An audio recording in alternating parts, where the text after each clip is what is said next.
it's almost like every single movie you watch in Korea or drama, you have to cry. I don't know why. For the first like 6, 7 Korean dramas, I was crying like a baby. And then it gets to one point, you sit there like, wait a second. Every single story is exactly the same. Why is it like this?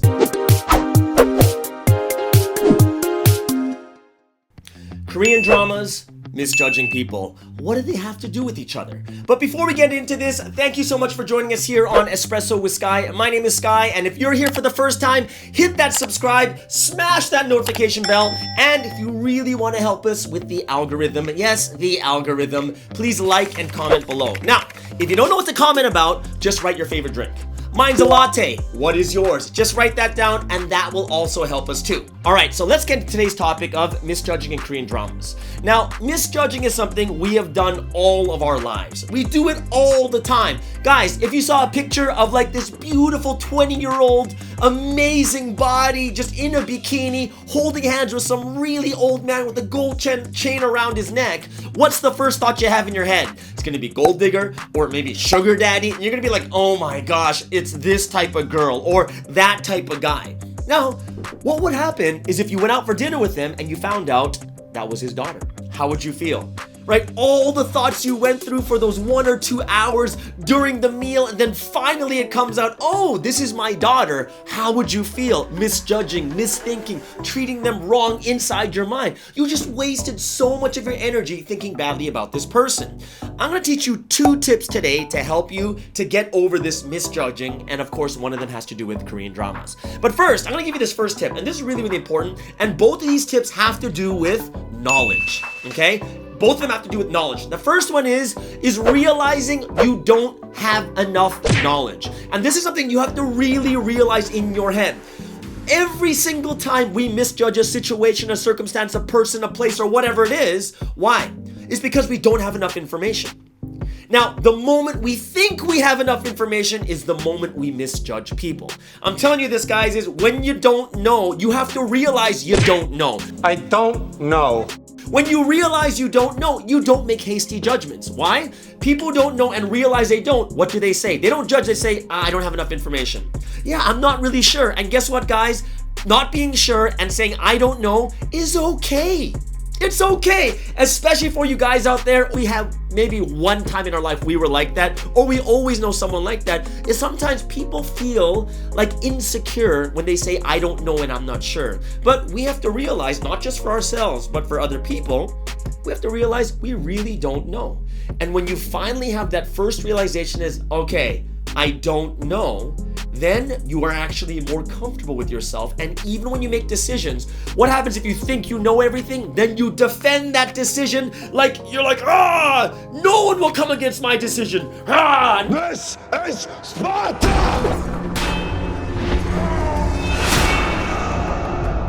Like you're in a battle and you're battling people over things you don't even really know everything about. But if you don't know, and if you really think to yourself, you know what? I really don't know the full situation. You don't battle it out, but you actually start listening to people. Why? Because I know that I don't have all information. So what am I doing? I'm always collecting information, trying to figure out what is actually going on. What's number 1, guys? Number 1 is the realization, understanding that you don't have all the knowledge and all the information. All right. Now this goes into the second tip, which is the big one. What does this have to do with Korean dramas? Now, I'm gonna tell you something. I know that lots of people watch Korean dramas, and when I watched my first Korean drama, I'm telling you this, I was crying like a baby. Oh, here, Dad. Thank you. His baby blanket? Why? Right? You're just like, oh my gosh, oh, why did this happen? And you know, it's almost like every single movie you watch in Korea or drama, you have to cry. I don't know why. For the first like 6, 7 Korean dramas, I was crying like a baby. And then it gets to one point, you sit there like, wait a second. Every single story is exactly the same. Why is it like this? So here's my question to you guys are, why are Korean dramas always the same? What's the situation? It's a love triangle. It's like one guy with 2 girls or 2 girls with 1 guy. So let's just go into the girl situation. There's 1 girl with 2 guys. So in the beginning of the drama, you meet this wonderful girl. She's pretty, beautiful, everything else, mistreated, whatever. And then you're like, oh my gosh, I love this girl, she's so great. And then there's another guy who is just as poor or just as treated badly, and you're like, oh my gosh, that's so crazy, right? And then you're like, oh, I really like this guy too, I hope they get together. So it spends like the first half of the drama just on these two people, and you really want them to get together.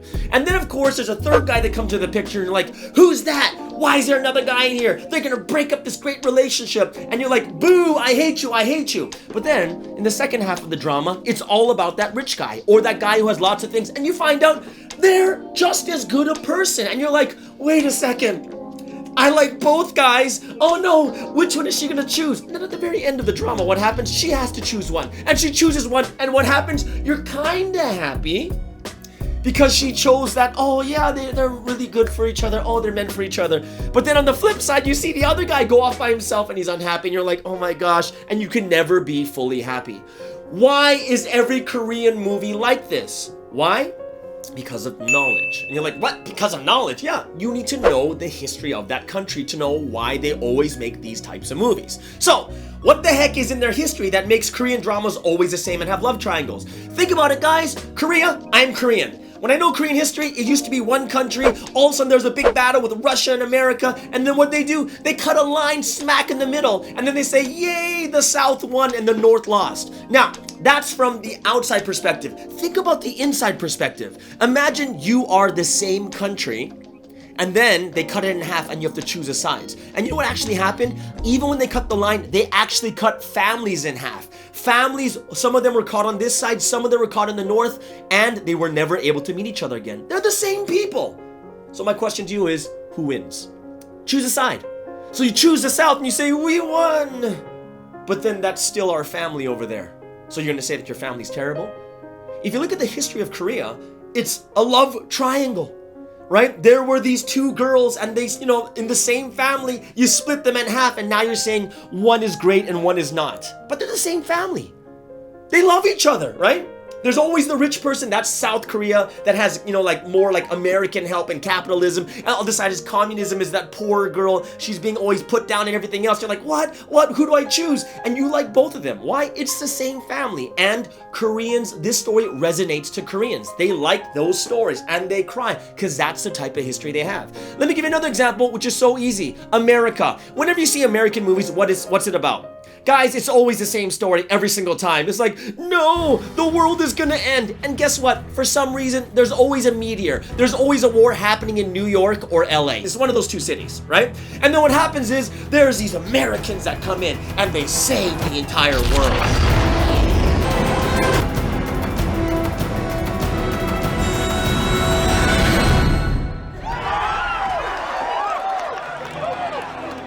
They save the world, and it's always this guy that shouldn't be there. This Cinderella story, this person that's weak, got so many problems, and he's the one that presses the button. He kills himself, but he saves the world. Wow, that's America. Why? Because that's American history. In America, think about it, there was that war against England. They came in with fleets, and they were way bigger than America, and the people that came over, the Americans, were so few, but they fended off the evil British Empire. It was the Cinderella team, that small group that shouldn't have won that won, and all of a sudden, this is their story, right? They became this great country because of a few people that risked their lives and they saved the whole world. Every single thing is about that story, and that's why American stories are always about America, like America saving the entire world. Always. Always, right? Guys, if I told you about Canadian history, you'd be like, what? If you watch a Canadian movie, you'd be like, what just happened? Yeah, trust me, guys, you don't want to watch Canadian movies. In the end, there's no answer.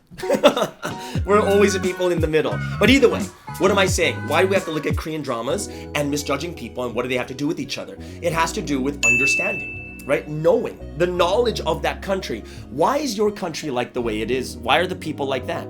Right? Why are the people like the way they are right now? Right? Why do we like to do things? Why do we always think in a certain way? Think of your country's history and you'll get a much better idea. Oh, that's why we're like that.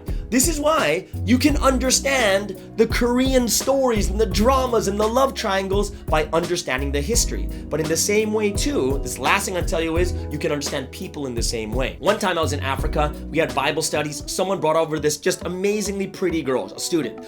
Beautiful, right? All the guys are like, oh, and all the girls are like, hey, right? So he's like, this girl was just going around and everyone's just like, she's so pretty. And then later on, when it's time to eat and we're having time, people are mingling and stuff, she was rude, she was cussing, she was smoking, she was like treating the guys really bad and even pushing them, spitting. It was really crazy where everyone's like, the guys were like going, oh man, no, what a waste. And the girl's like, I knew it, right? So it's kind of like, it was almost the people like, what a waste of this beautiful person. I wish they were beautiful on the inside and the outside kind of thing, right? And then later, the person that brought her came up to me and says, hey, Pastor Sky, I brought this person. I know she's kind of a little bit rough, but, I hope that we can take care of her. And it was very interesting because I said, why? And she said that she was abandoned as a child. And as she was growing up, she was sent from foster home to foster home. And I was like, well, why did she keep getting moved? And what happened was every family they brought her into, there was some type of abuse, right? And of course, as she's really beautiful, there was many different types of abuse that were happening to her. And this is why she is the way she is. Now, here's the thing, guys. If we don't have that knowledge, what happens? If we don't have the knowledge, we're just going to look at her and say, oh my gosh, terrible character, terrible everything, right? Just terrible. But if we see her history, what do you start thinking? Well, in the beginning, you're like, oh, look at that person. Oh, so ugly on the inside. But once you hear her history, what she went through as a child, then what do you say? Oh, how can I help her? What can I do for her? It changes. Why? Because you know her history. History plays a big role in how people are today, right? And that's how we're able to not misjudge people, because some people can be rude, but we don't know why.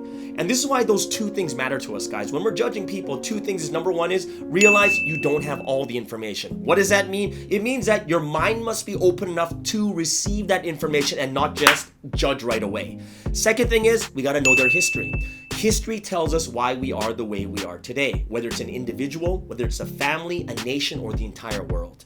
All right, guys, I hope you guys really enjoyed today's talk. Have an amazing, awesome day. And I showed you that, yes, Korean dramas and misjudging people, they have something in common. And I hope that it was something that you enjoyed. If this is your first time, once again, hit that subscribe, smash that notification bell. And of course, for the algorithm, like and comment. And for this video, write down your favorite drink. All right, everyone, have an awesome, awesome day. And we'll see you guys next time. Everyone, take care. Bye-bye.